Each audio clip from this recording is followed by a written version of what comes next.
Hi, I'm Tom Scarpello of Revology Cars. And this is car number 281, a 1967 Shelby GT350 in bronze metallic with Wimbledon white LeMans stripes and ivory Nappa leather interior. Today I'm going to take you on a walk around of this car and we're going to go for a drive. Let's get started.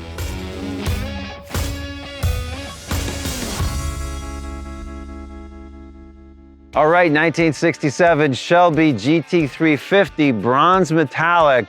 You've probably never seen a 67 GT350 in bronze metallic. And that's not because it's not an original color, because it is, but only 22 were built in this color. So extremely rare original color GT350.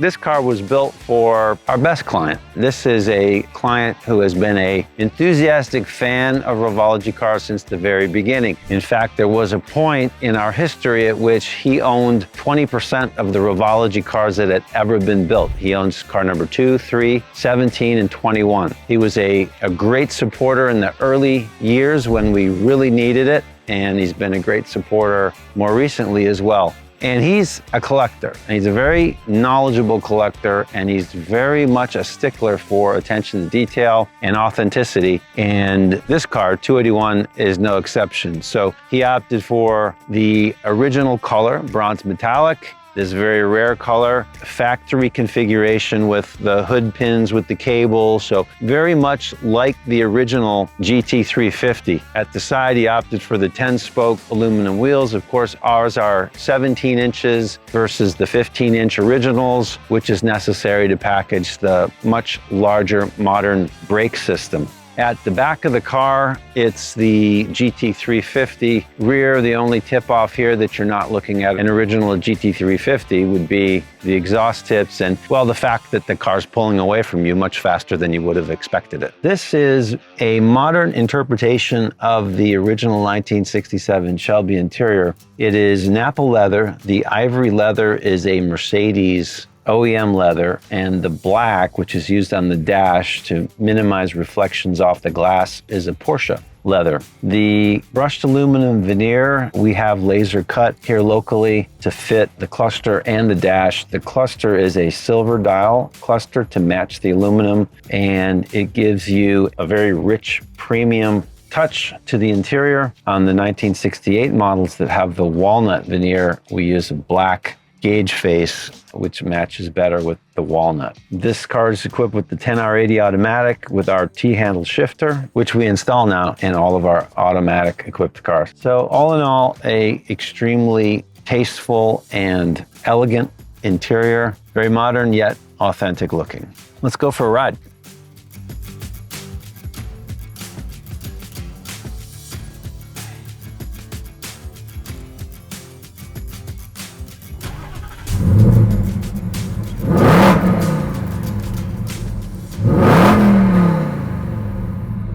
All right, we're driving 281 67 GT350 Coyote Gen 4.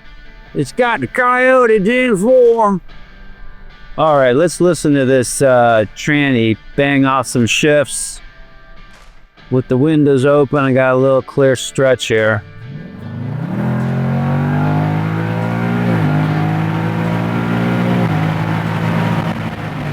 Tell you, this Coyote engine's got to be one of the best sounding engines ever made. Just sweet. And it's so docile at idle. It's just quiet and well behaved and just wakes up when you put your foot in it. It's just really a great engine.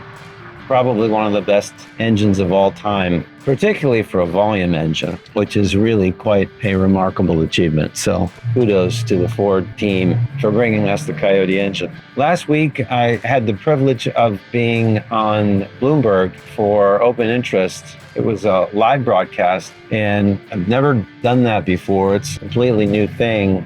You know, I've done taped video before. You can always, make a mistake and it can be edited. And, with edited video, you can be made to look much more intelligent than you really are. So it's kind of nice. But live video, there's like no safety net. Being on Bloomberg Open Interest was like jumping on a train that's already going 60 miles an hour. You ride it for 5 minutes and then they throw you off. It was like quick and intense.